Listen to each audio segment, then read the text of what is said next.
No vasto cenário do Império Romano, onde reis, generais e imperadores escreviam seu nome com sangue e fogo, um homem obscuro surge como uma sombra que atravessa os séculos. Onésimo, um nome pequeno, quase esquecido, enterrado nas linhas de uma carta breve que à primeira vista poderia passar despercebida. Mas por trás dessas palavras aparentemente simples, esconde-se um drama humano e espiritual que desafiava a própria estrutura de poder de Roma. A história de Onésimo é a história de um escravo, um fugitivo, alguém que para o mundo não valia nada, mas que se tornaria símbolo de uma revolução silenciosa, capaz de transformar não apenas sua vida, mas a visão da humanidade sobre liberdade, dignidade e fraternidade. Para entendermos a dimensão dessa narrativa, precisamos primeiro mergulhar no mundo em que Onésimo vivia. No primeiro século, o Império Romano era sustentado por milhões de escravos. Eles estavam em todos os lugares, trabalhando nos campos, servindo em casas luxuosas, construindo estradas, carregando pedras para erguer templos e monumentos. Eram invisíveis e, ao mesmo tempo, indispensáveis. Não eram vistos como pessoas, mas como propriedade menos mercadoria que podia ser comprada, vendida, castigada ou descartada, sem que ninguém ousasse questionar. O sistema era brutal. Fugir significava assinar a própria sentença de morte. Um escravo fugitivo podia ser caçado, marcado com ferro quente, mutilado ou até mesmo crucificado em praça pública para servir de exemplo aos outros. O medo era a engrenagem que mantinha todos no lugar. E foi nesse contexto de horror que um homem chamado Onésimo decidiu desafiar o impossível: fugir.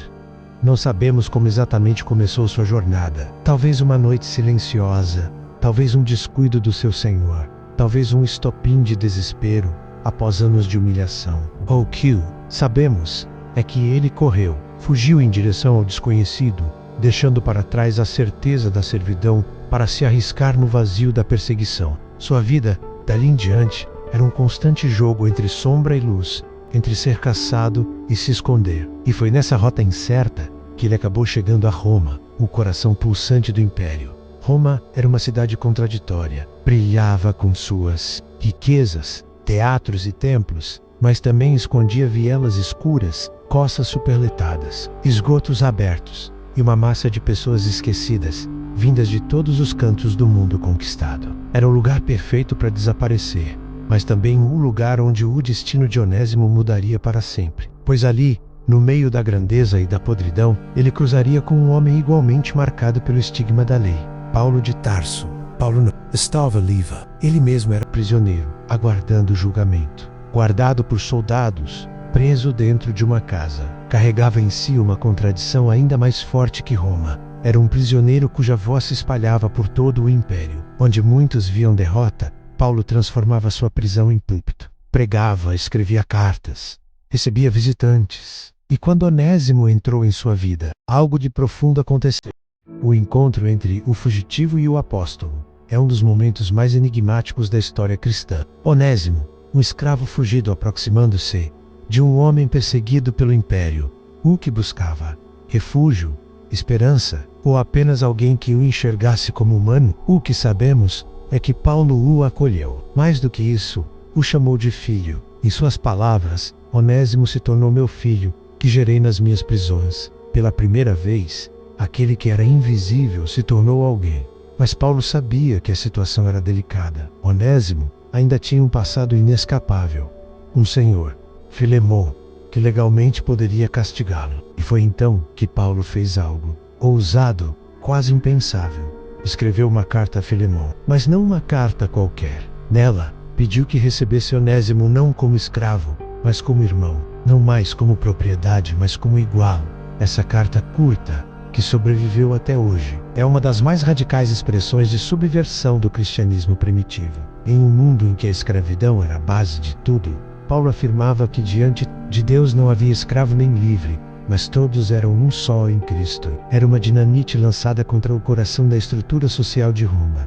Talvez por isso, muitos séculos depois, líderes abolicionistas encontrariam nessas palavras o eco para lutar contra a escravidão em diferentes partes do mundo. E o que aconteceu com Onésimo depois? Alguns registros sugerem que ele se tornou um líder da igreja em Éfeso, talvez até um bispo. De escravo fugitivo, a pastor de homens livres. Uma transformação que não poderia ser explicada apenas pela sorte, mas pela força de um movimento espiritual que se espalhava como fogo pelas sombras do império.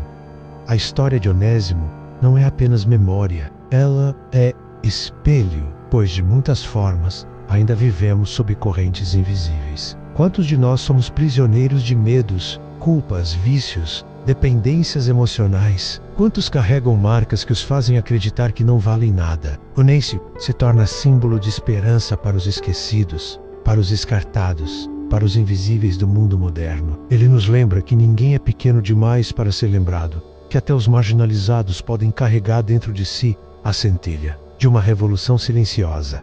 Ao mesmo tempo, sua história nos questiona. Quantas vezes tratamos os outros como menos, como objetos, como descartáveis? Quantas vezes fechamos os olhos para os que vivem à margem, para os que fogem de correntes que não vemos? Onésimo nos obriga a confrontar nossa própria humanidade e a perguntar: quem são os invisíveis de hoje? Por isso, sua narrativa resiste. Não importa que tenha sido um simples escravo, não importa que sua vida pudesse ter sido apagada pelas areias do tempo. A pequena carta escrita a Filemão fez com que sua voz atravessasse impérios, perseguições, séculos e continentes. Onésimo continua falando. Sua vida continua ecoando.